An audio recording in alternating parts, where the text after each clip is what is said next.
Hi guys, welcome to a new video. If you can't tell by the title of today's video, it's a bit of a story time about all the bones I've broken. And yes, I will preface this by saying I have broken enough bones to make a video on it. You know, take it as you will. Take it as you will.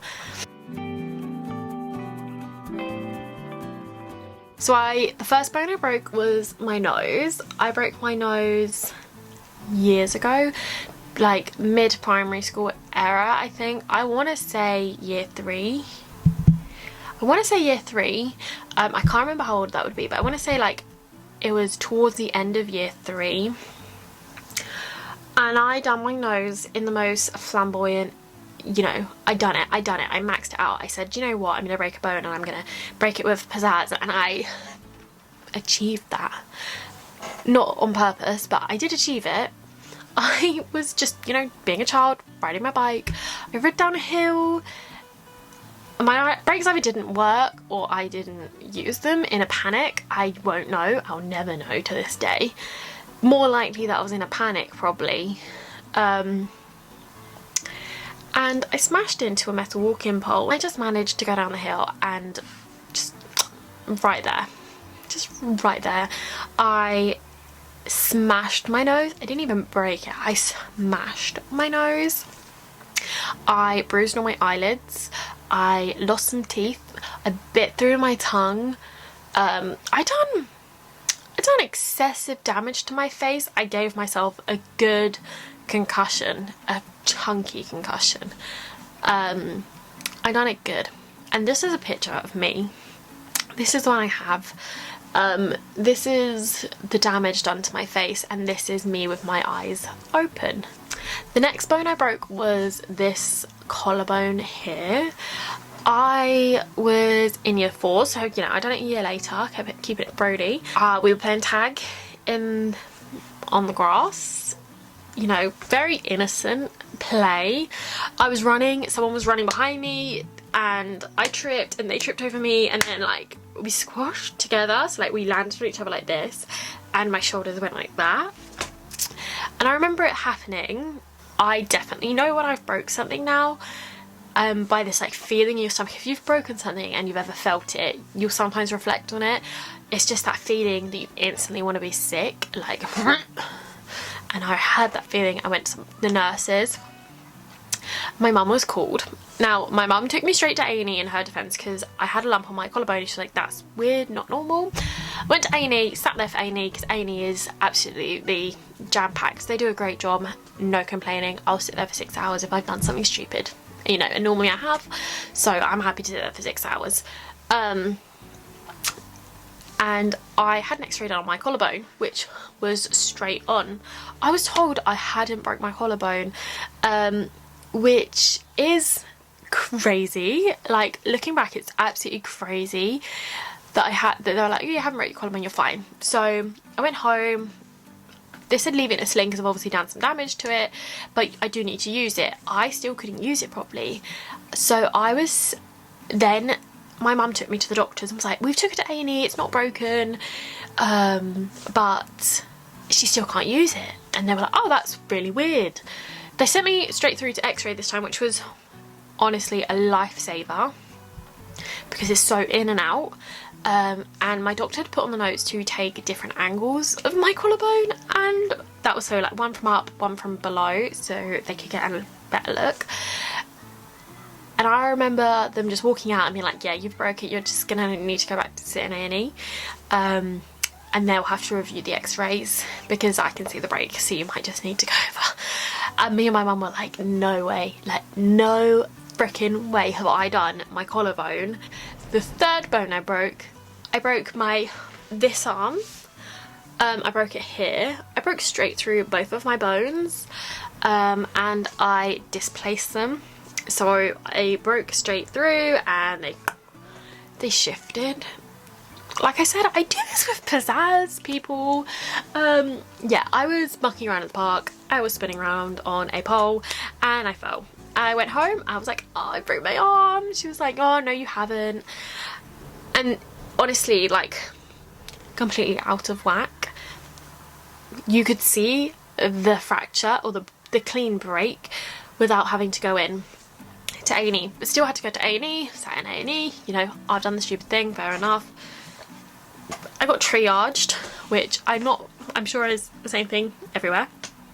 I got triaged, and when I went into triage, they were like, oh, you've definitely broke those.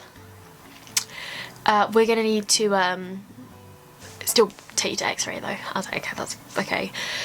For like, it's unnecessary, but okay. So I went in, I had it done, and do you know what, to save the story, I just had a cast put on it that day. They were like, yeah, you've broke it, we're just gonna cast it and you need to come back to fracture clinic. Okay, that's fine. That is so stereotypical. At this moment in time, I was the most blasé person in the world, and this experience has honestly changed how scared I am to go to hospital if I think I've broken something, because I went back to hospital a couple of days later to go to fracture clinic. I took it into fracture clinic. They were like, okay, let's have a look. Took my cast off. Oh no, they didn't even take my cast off. They took me in and they were like, yep, have you eaten today? And my mum was like, oh no, we're gonna get food after. They were like, oh, we're gonna take her in to have her arm remanipulated back in place, so she will be in an operation today. I was like that is just, I was like, sorry, what? Got taken to what is called Rainbow Ward in my local hospital, which is the children's ward, to await to go down to surgery. I did stay overnight because it was manipulation, I guess. I don't really know, because I've had one more other operation that wasn't overnight, so I don't really know. But I had to stay overnight, and I was in a cast for 6 weeks with that one. I then broke this arm.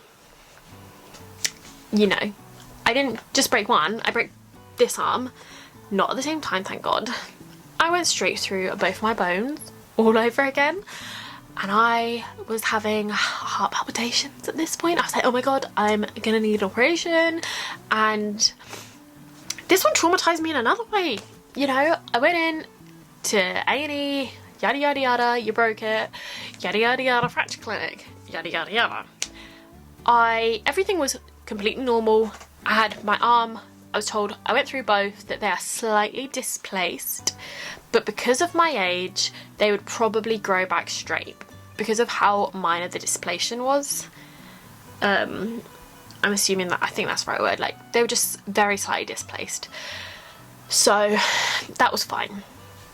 I spent 4 weeks, I think, in cast, like my hand this way. I had it all, both my arm, because both were very low fractures or breaks, I was in cast all out to my armpit on both my arms. This one, I was like, yeah, this is fine, like I've just broke my arm, it is what it is.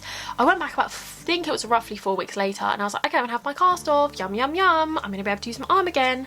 They re-x-rayed me because of the slight displacement, and they were like, we're gonna recast you, okay, and instead of recasting you with your arm how it is, we're gonna twist your arm and recast you.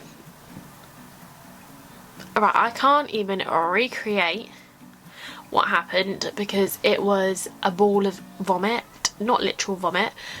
They started, so my arm sits like this in a cast, obviously. They were turning my wrist to be flat up, so my arm was like this in a cast.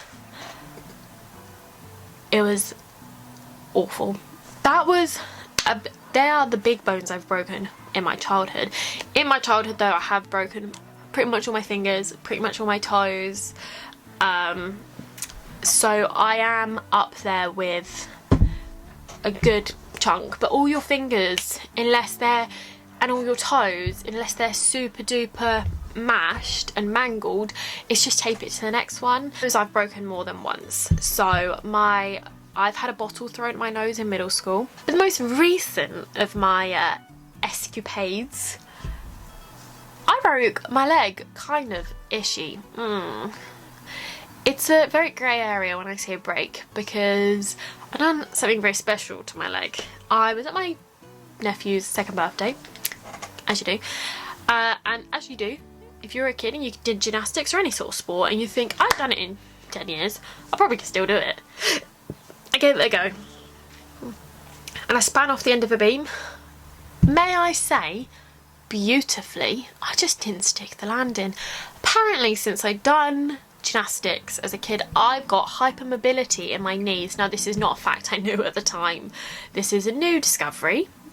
But I had hypermobility in my knees, so when I landed and I didn't think about my landing, my knee popped backwards. And there was a crunch and a break, and at that moment I felt that instant sickness, and I was like, oh, I think I've broken my leg. Literally, I think I've broken me. I played it so cool though, like I would just like to stay. I played it so cool. I was like, yeah, they were like, you're right. I was like, I'm just gonna go sit down. If I had done that when I was in gymnastics as a kid, I would have cried and screamed and been an awful, awful person. We left it a while thinking, oh, it's just some bruising. Then I went to hospital. And do you know what? I didn't even have to sit there that long. So, you know, post-COVID, I guess. And I had an x-ray. I had an x-ray on it. They saw nothing. They were like, it's not broken, but we're still gonna put you, because they don't normally cast people now, they put you in splints, which is a removable leg brace. We're gonna put you in a splint because we're concerned that everything you're telling us is broken, but you haven't had it broken. Not by x-ray at least. So I got sent to fracture clinic yet again, favourite place in the world. They said the same thing. It seems weird, I've got weakness in my leg, I can't use it the same way, there's something going on here. We're going to send you for an MRI. Now, I was told an MRI could take a couple of months. It could take a couple of weeks, a couple of months to get an MRI. The same goddamn day I got an MRI. The same goddamn day. And a month-ish later, when I went back, I was broken the inside of my leg, and I was very confused by this. What I had done is where my bones had hit together, they had made so much force hitting together that it had broke the honeycomb inside your bones. Fun. And that can take sometimes longer than an external bone to heal. Fun. I had physiotherapy. Find when the weather changes, hot to cold, cold to hot, when the atmospheric pressure changes, my bones, where I've broke them, hurt. Now, when you've broke most of your limbs, I've only got one limb left that I haven't broken. Your face, a bit of your chest, fingers, hands, toes. It is painful. Atmospheric pressure is painful. And that, my friends, is story time of me and how I'm so bloody breakable. This might have been absolutely no interest to you, but people find it apparently very interesting that I've broken so many bones. And let me know how many you guys have broken, because unless you have a medical condition, I feel like I'm just very broken. I'm very breakable. That's all it is, isn't it? I'm just very breakable. It's not been bad. Hopefully I'm not going to break anymore, but I'm not going to hold myself to that, because, you know, I've done it a lot in the past and my track record doesn't really say, oh, you're not going to break anything. It says, next time you do something stupid, you're definitely going to break something. So, play it by ear. Play it by ear. Yeah, I'll see you next week with another video.